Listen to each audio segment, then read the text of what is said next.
Depuis le 15 octobre dernier, Chris se battait pour maintenir sa place au sein du château de Dammaril-Ellis dans la nouvelle saison de la Star Academy. Et le jeune homme de 28 ans a fait un joli parcours qui lui a permis de se hisser jusqu'à une demi-finale, sans jamais être nominé. Malheureusement, tout comme Tiana, il a été éliminé lors du prime diffusé le 19 novembre 2022. À peine remis de ses émotions après son départ, il a accepté de se confier sur sa belle aventure. Que s'est-il passé en coulisses juste après votre élimination? En coulisses, on n'a pas eu besoin de me réconforter, il n'y a pas eu de larmes, que des sourires.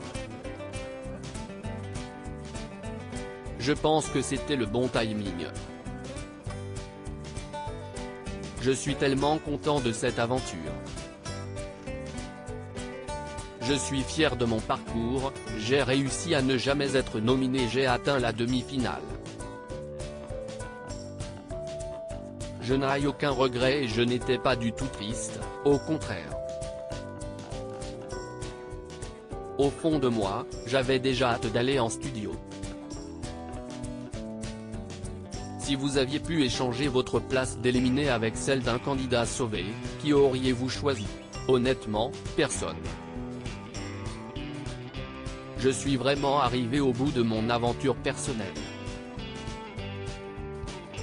Je pense que dans les 6 demi-finalistes, chacun méritait sa place.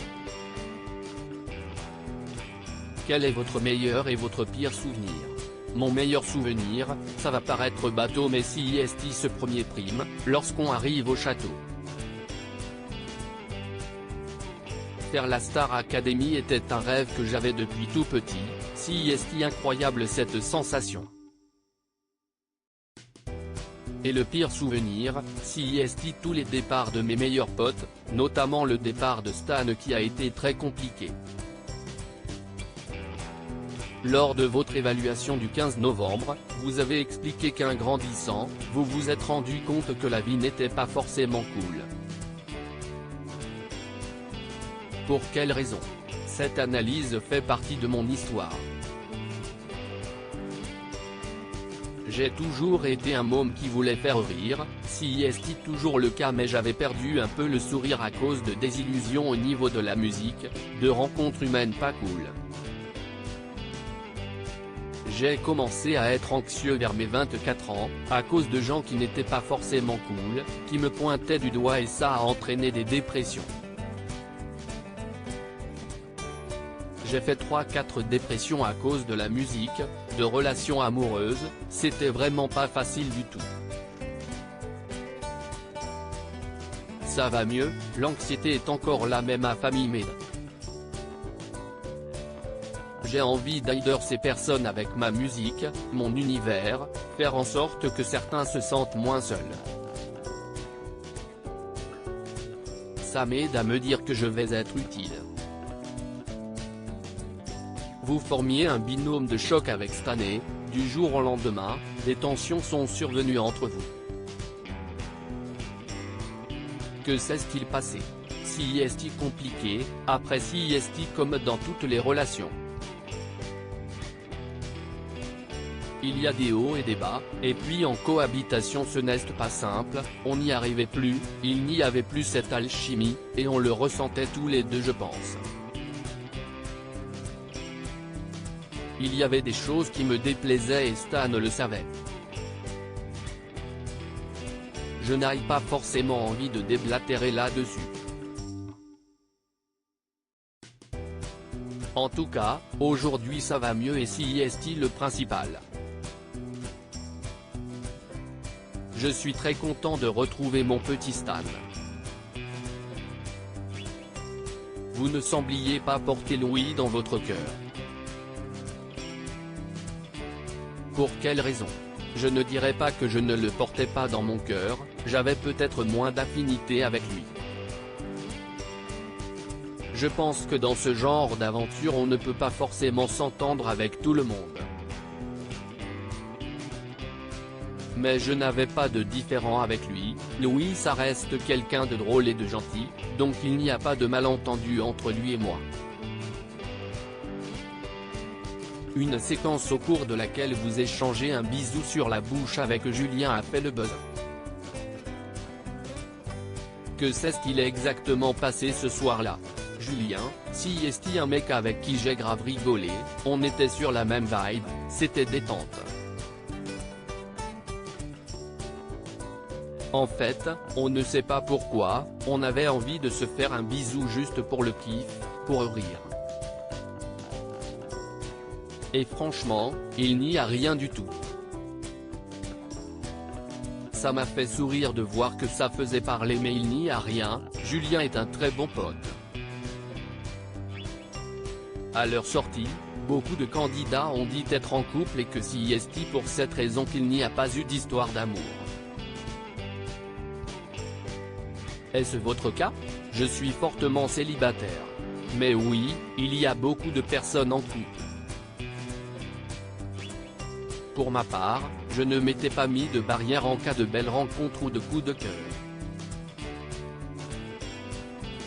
Mais j'étais tellement focus sur la musique, je me suis tellement battu pour en arriver là, que je ne ressentais pas du tout le besoin d'être avec quelqu'un.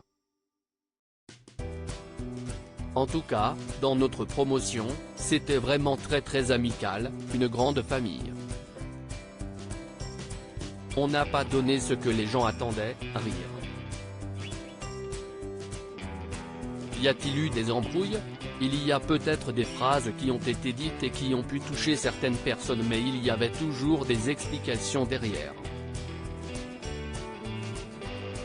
Il n'y a jamais eu d'embrouille. Après, peut-être que j'ai loupé des trucs, mais je ne crois pas.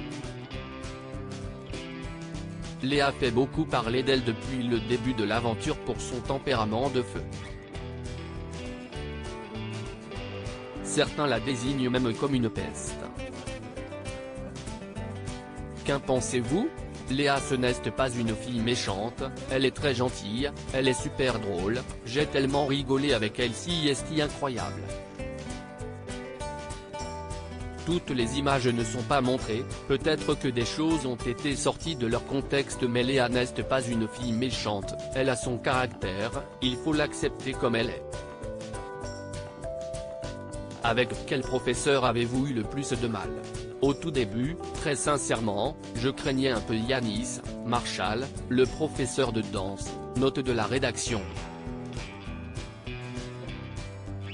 Je me suis dit qu'il avait un gros caractère et je me demandais si j'allais être en accord avec sa manière de fonctionner. Au final, je m'entends super bien avec lui, il m'a même invité à son anniversaire.